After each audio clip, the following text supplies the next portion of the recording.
Qué bendición, ¿verdad? Que podamos estar aquí en la casa del Señor, los que pudimos venir y gracias por tener ese corazón de venir a adorar y glorificar el nombre de nuestro Señor Jesucristo, porque como dije anterior, Él merece toda nuestra adoración. Y es una bendición de ver a cada uno de ustedes aquí en esta mañana. Y bienvenido, hermanita. Hermanos, bienvenidos, que Dios les bendiga y espero que este tiempo todos ustedes puedan recibir la bendición. Hoy vamos a estar viendo unos versículos que vienen del libro de Santiago y si usted quiere buscar en la Biblia el capítulo 1 de Santiago y vamos a leer versículos que vienen del versículo 13 al 15, ¿ok? Santiago capítulo 1, 13 al 5. Eso es lo que vamos a compartir hoy con ustedes y espero que ah, reciba la palabra del Señor hoy. Amén. Muy bien, deje leer los versículos. Dice, que nadie diga cuando es tentado, soy tentado por Dios, porque Dios no puede ser tentado por el mal y él mismo no tienta a nadie, sino que cada uno es tentado cuando es llevado y seducido por su propia pasión. Después, cuando la pasión ha concebido, da a luz el pecado, y cuando el pecado es consumido, engendra la muerte. Así que vamos a orar, vamos a pedir la guía del Señor en este momento. Padre, te damos gracias porque sabemos que tú estás aquí presente. Y gracias por tu palabra que podemos compartirla con mis hermanos y hermanas en esta mañana. Y gracias también por aquellos que escuchan en las redes sociales.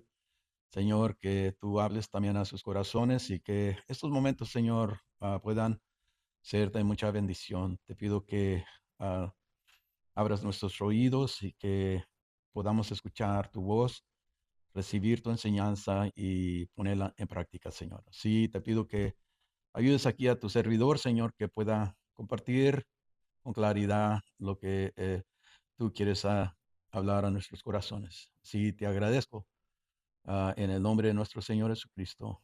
Amén y amén. Amén. Bueno, esta mañana vamos a poder ver cómo Santiago nos detalla cómo ocurre la tentación. Ese es el enfoque de hoy. Ahora, Santiago explica que la tentación proviene de nuestro interior y no de Dios, ah, pero él detalla cuidadosamente este proceso. Como hemos leído estos versículos, la idea principal a la tentación no es divina, sino que surge de nuestros propios deseos. Además, ilustra cómo la tentación se desarrolla desde de lo que es un deseo inicial hasta que la muerte espiritual ah, cumple, ¿verdad? Se consume, como dice el versículo. Él está enfatizando cómo es el progreso de lo que ocurre, ¿verdad? En la tentación. Ahora, aquí podemos encontrar que el versículo 13 nos dice que nadie diga cuando es tentado, soy tentado por Dios. Porque Santiago quiere explicar que Dios no se ve afectado por el mal, ni es su fuente. Nos, sí nos somete a pruebas para fortalecernos, como lo hizo con Abraham. Si usted lee en el capítulo 22 de Génesis, ahí fue probado a Abraham y encontramos que no era para tentarlo para hacer daño, eso es algo real que encontramos en esa parte de esa escritura, pero es vital entender esto porque ya que algunas personas culpan a Dios por sus problemas, ah, especialmente cuando vemos lo que está sucediendo en nuestras vidas.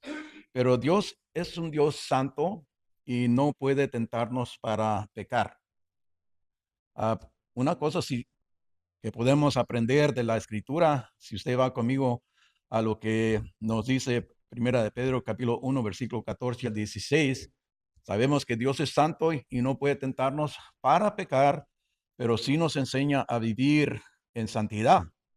Y Pedro lo detalla de esta manera, dice, como hijos obedientes, no os conforméis a los deseos que antes tenías en vuestra ignorancia, sino que así como aquel que os llamó es santo, así también sed vosotros en toda manera de vivir, que seamos santos como Él es santo. Porque dice el versículo 16, porque escrito está, ser santo porque yo soy santo.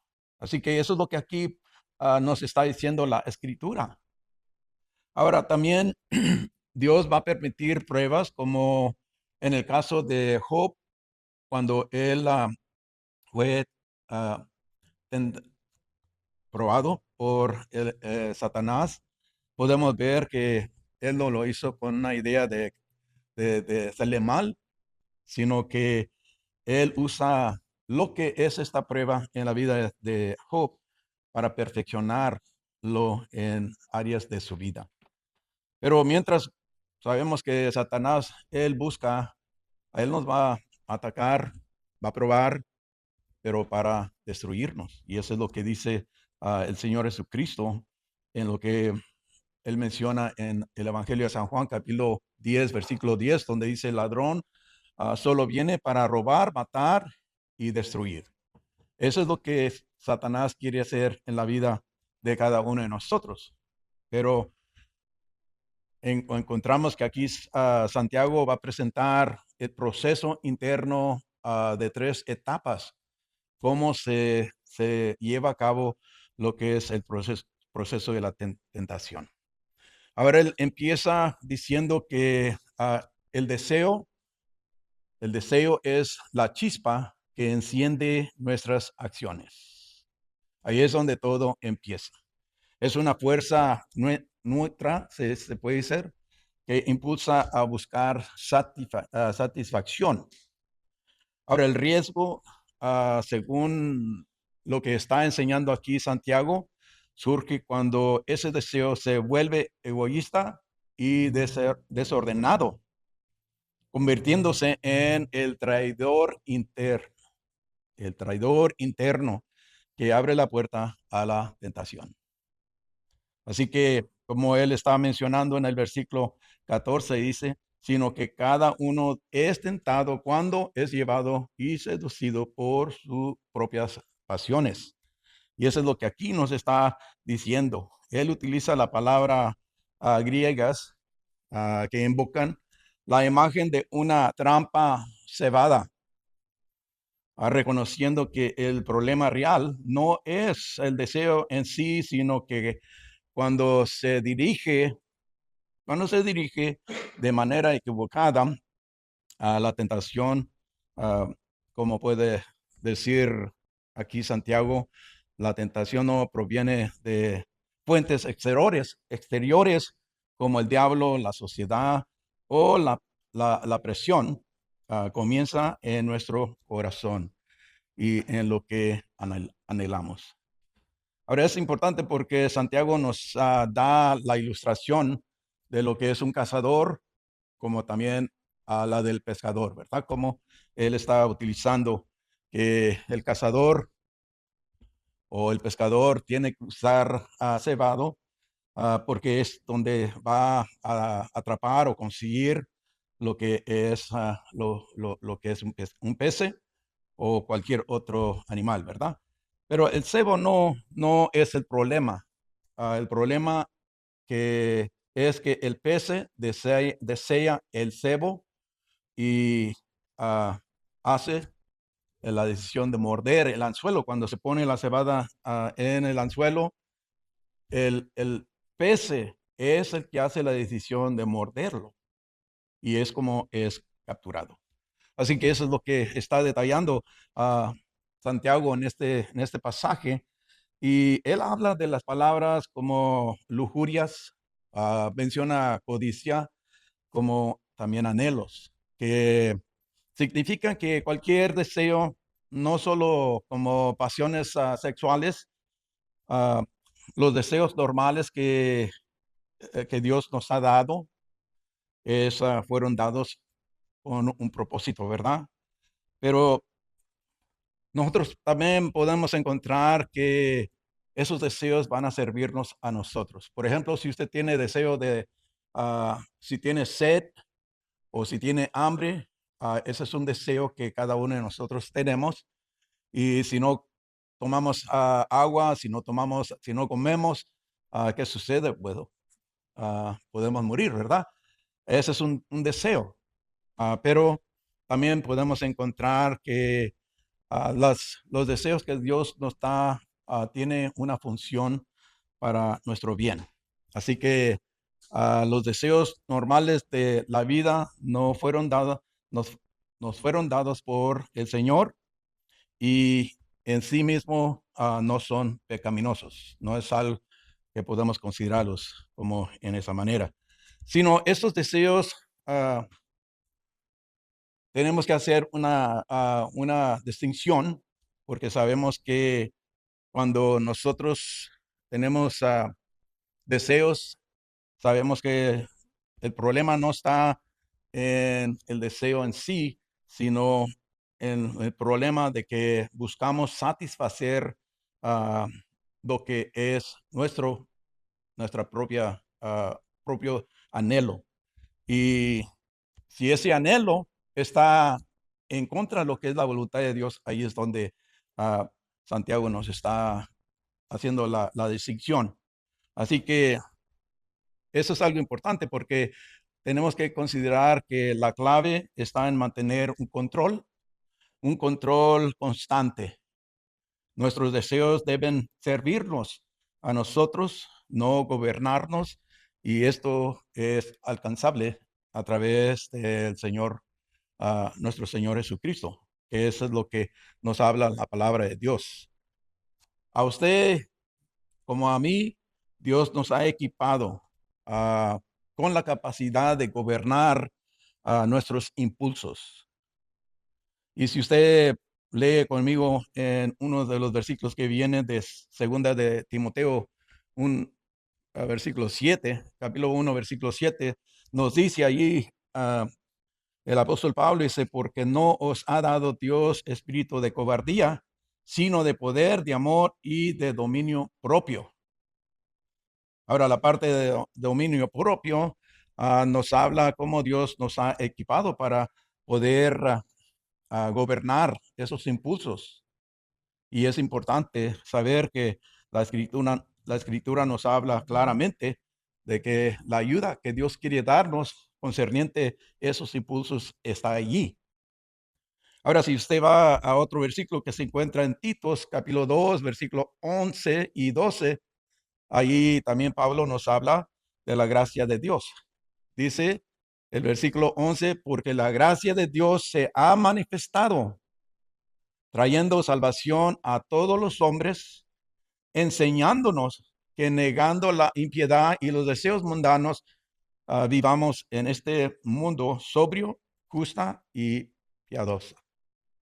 Así que la gracia no solo perdona, también entrena y transforma los deseos. Eso es lo que Pablo nos está diciendo en este versículo. Pero luego él va también más allá, que en Cristo el pecado pierde su derecho de gobernar. Eso es algo importante, hermanos, porque Pablo lo describe, lo detalla también muy bien. Si usted va al versículo 12 al 14 en Romanos capítulo 6, nos dice esto importante, dice, por tanto, no reine el pecado en vuestro cuerpo mortal para que no os obedezcáis sus lujurias, ni presentéis los miembros de vuestro cuerpo al pecado como instrumentos de iniquidad, sino presentados nosotros mismos a Dios como vivos entre los muertos y vuestros miembros a Dios como instrumentos de justicia. Y luego dice el versículo 14, dice, porque el pecado no tendrá dominio sobre vosotros, pues no estáis bajo la ley, sino bajo la gracia. Entonces aquí hay algo importante, hermanos y hermanas, porque Dios nos da la capacidad de resistir a esos impulsos que son deseos pecaminosos, ¿verdad? Pero nosotros tenemos el derecho de dominar los deseos porque esa fuerza viene del Señor Jesucristo que Él nos da. Eso es lo que dice Pablo, por ejemplo, en Filipenses capítulo 4, versículo 13, donde dice, todo lo puedo en Cristo que me fortalece. ¿Cuántas veces usted ha utilizado esa promesa cuando usted es tentado de una manera de pecar contra Dios y usted tiene que levantarse y decir, este pecado, este impulso o este deseo no va a dominarme, porque es a través del poder del Espíritu de Dios que yo puedo vencer? Y eso es lo que nos está diciendo aquí la palabra de Dios. Pero quiero decir, hermanos, que el pecado tiene poder. La tentación, el poder de la tentación se demuestra claramente si usted va conmigo a unos versículos. Yo no sé si usted ha leído estos versículos, pero la lujuria trae pecado y sus consecuencias se describen cuando vamos a estos versículos que se encuentran en 2 de Timoteo, capítulo 3, versículo 1 al 5. Y note lo que dice allí esos versículos, porque está hablando del carácter y la conducta de los hombres en los últimos días. Dice Pablo, dice, pero debes saber esto, que en los últimos días vendrán tiempos difíciles, porque los hombres serán amadores de sí mismos, ávaros, jactanciosos, soberbios, blasfemos, desobedientes a los padres, ingratos, irreverentes, sin amor, implacables, calumniadores, desenfrenados, salvajes, aborrecedores de lo bueno, traidores, impetuosos, evanecidos, amadores de los placeres en vez de amar a Dios. Y dice el versículo 5, teniendo apariencia de piedad, pero habiendo negado su poder, y a los tales evita. Así que aquí podemos ver lo que la lujuria trae a través del pecado. Comenzamos a ver que una de las cosas que él va a empezar a detallar en estos versículos es el proceso, cómo comienza el deseo y que se convierte en intención. Porque el deseo da origen al pecado cuando se alinea con la oportunidad. Salud. Sí, va a transformar un pensamiento en un plan. El sí interno precede a la acción exterior. Lo que lo que explicaba el Señor Jesucristo cuando dijo que el pecado comienza del corazón.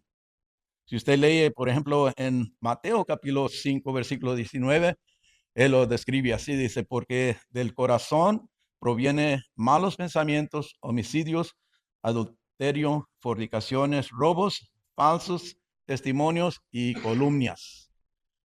Aquí podemos ver que eso es lo que él está describiendo, lo que nace del interior de nuestro corazón. Pero podemos encontrar que él también habla de lo que es el nacimiento y crecimiento del pecado, cómo madura. Porque dice, y el pecado cuando está completamente desarrollado engendra la muerte.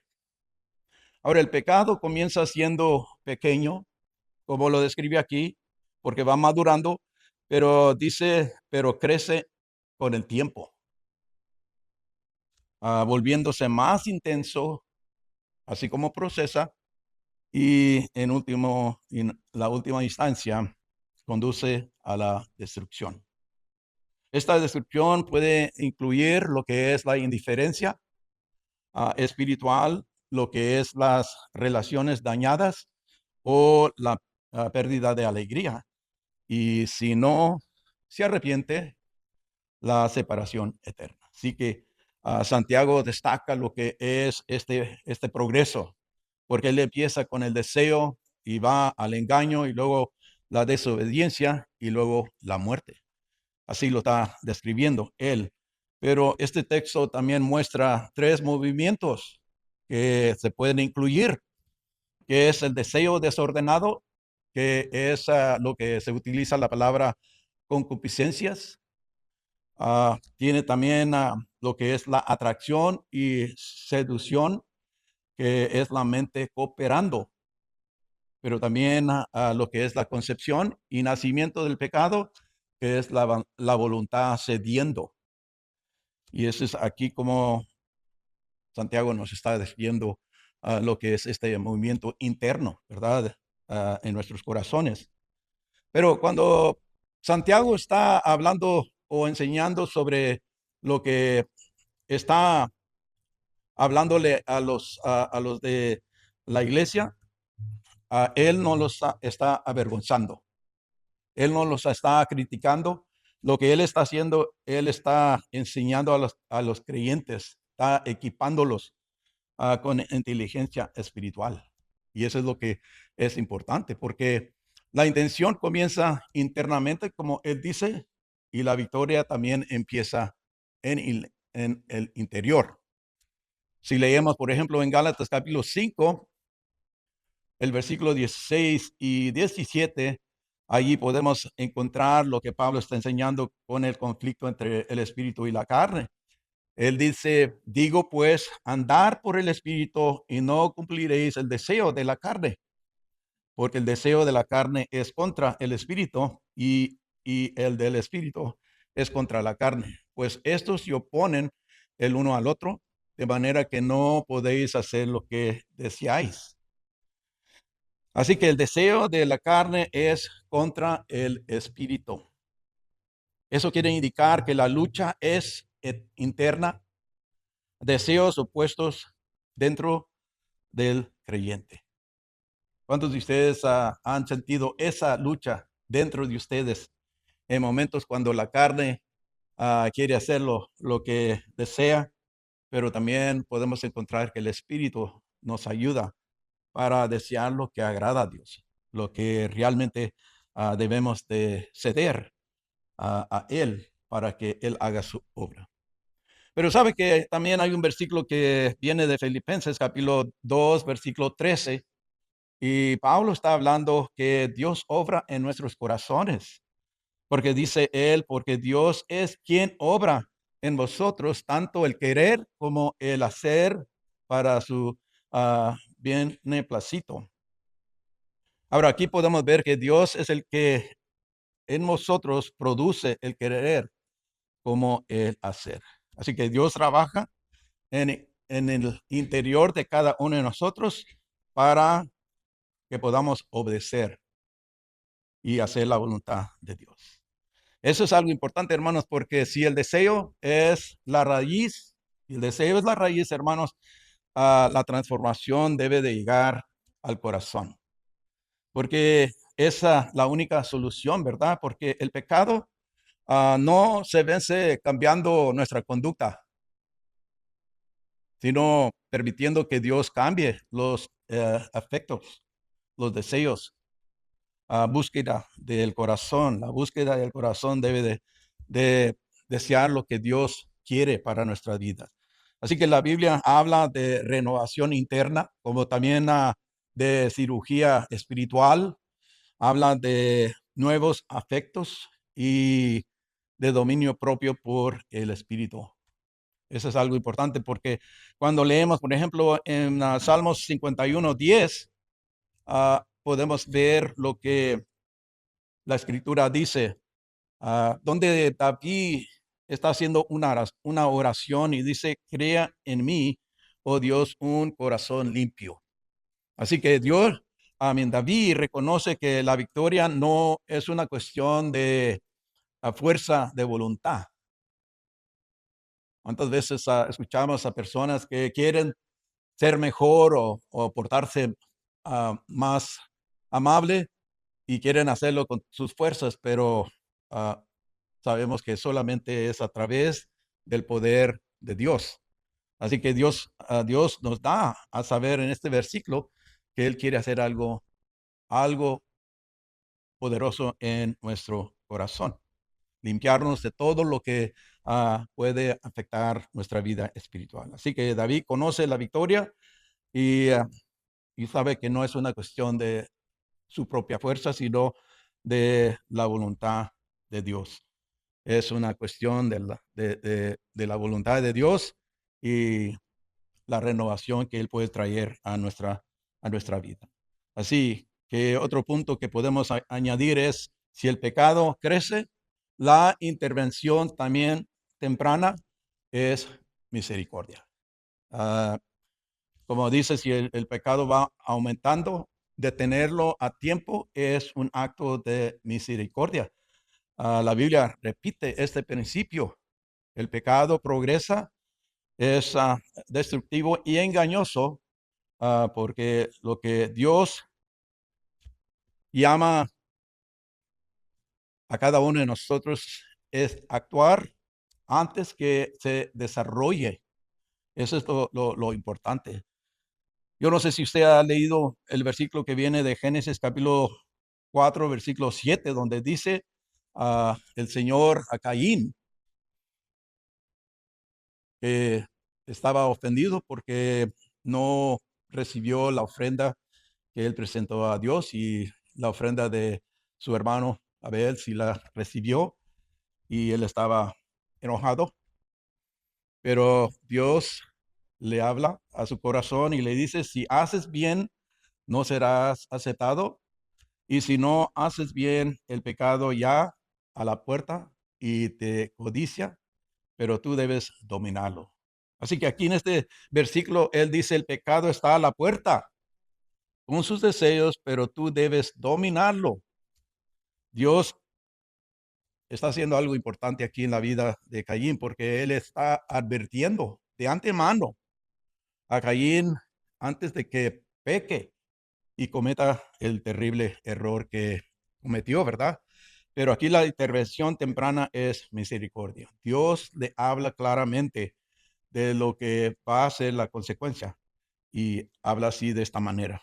Pero también, si usted va al libro de Hebreos capítulo 3 y versículo 13, ahí vemos otro versículo interesante, porque esto habla de lo que es de exhortarnos los unos a los otros.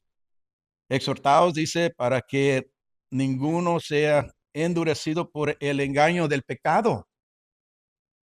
Ahora, el pecado endurece progresivamente, pero la exhortación temprana evita el endurecimiento. Así que si usted ve que un hermano está en un pecado y usted le advierte, le anima que deje de vivir de esa manera, eso le va a ayudar a él para que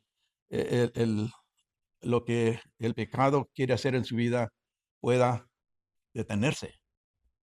Eso es lo que aquí nos dice la palabra de Dios. Así que es importante, hermanos, porque también la escritura nos habla fuerte ah, en Proverbios capítulo 6, versículo 27 y 28, donde da la advertencia de el pecado no se queda pequeño. No, el pecado no se queda pequeño. Siempre quema más de lo esperado. Por eso cuando leemos, por ejemplo, el versículo 27, estoy leyendo de Proverbios capítulo 6, versículo 27 al 28, donde dice: ¿puede un hombre poner fuego en su seno sin que arda su ropa? ¿O puede caminar un hombre sobre carbones encendidos sin que se queme sus pies? Así que podemos encontrar aquí que sí, el pecado empieza pequeño, pero va a crecer. Y eso es lo que aquí nos está diciendo la palabra de Dios. Pero ¿sabe qué, hermanos? Una de las cosas más importantes que podemos encontrar en la Biblia es que sí vamos a ser tentados, porque la tentación es algo normal, pero sabe que si usted lee, por ejemplo, en 1 Corintios capítulo 10, 13, nos dice que a Dios prohíbe la salida. Su cuidado es activo y no es pasivo. Deje leer el versículo, dice, no os ha sobrevenido ninguna tentación que no sea común a los hombres, y fiel es Dios que no permitirá que vosotros seáis tentados más allá de lo que podáis soportar, sino que con la tentación proveerá también la vía de escape a fin de que podáis resistirla. Así que aquí afirma estos versículos tres verbos importantes que es no va a permitir, Dios limita la tentación y podemos ver que Dios es fiel, su carácter garantiza su intervención. Así que podemos ver que Él va a dar la salida como lo describe este versículo. Así que es muy importante, hermanos, que Él diseña en la vida de cada uno el escape para que nosotros podamos escapar de lo que es la tentación. Pero lo importante, hermanos, es que en este pasaje Él nos invita como creyentes a tres cosas o varias cosas importantes, puedo decir. El primero es examinar sus deseos antes de que se conviertan en decisiones. Eso es algo importante. Examinar los deseos antes de que se conviertan en decisiones. Y en segundo, reconocer la manera rápida esos momentos de tentación o mordiscos para poder gestionarlos de manera más efectiva. También asumir la responsabilidad en el lugar de culpar a otros. La última es confiar en la bondad de Dios en vez de dudar de sus motivos. Sabe que tenemos el mejor ejemplo que se puede dar cómo vencer la tentación, lo vemos claramente en la vida de nuestro Señor Jesucristo. Si usted lee, por ejemplo, Mateo capítulo 4, del 1 al 11, allí usted puede encontrar cómo el Señor Jesucristo venció a las tentaciones de Satanás, y porque Él venció, nosotros también podemos vencer. Porque la palabra de Dios nos dice que mayor es el que está en nosotros que el que está en el mundo. Tenemos el poder del Espíritu Santo en nuestra vida y podemos ver que eso se va a llevar a cabo. Deje terminar nomás con decirle esta parte, que la tentación es persistente, pero recuerda que Dios nunca va a permitir una tentación que sea más fuerte de lo que podemos soportar. Sin embargo, la decisión, hermanos, depende de usted. ¿Qué es lo que decide usted en ese momento que es tentado? ¿Qué es la decisión que va a hacer? Y eso es lo que aquí podemos ver que Santiago nos está compartiendo en esta mañana. Que Dios nos ayude, hermanos, porque sabemos que vivimos en un mundo que, bueno, está caído, y necesitamos mucho de la gracia de Dios para vivir una vida santa, así como Él nos llama a vivir, y solamente por el poder del Señor podemos vivir victoriosamente. Amén, hermanos. Amén. Vamos a terminar con una palabra de oración. Padre, gracias por estas palabras que tú nos hablas, cómo obra la tentación en la vida de cada uno de nosotros. Señor, te pido que tú nos ayudes cuando somos tentados a utilizar lo que tú nos has dado, que es el dominio propio, y resistir todo lo que puede causar que perdamos el gozo y la alegría, la comunión contigo, Señor. Ayúdanos. Te lo pido en el nombre de nuestro Señor Jesucristo. Amén y amén. Amén, hermanos. Que Dios les bendiga.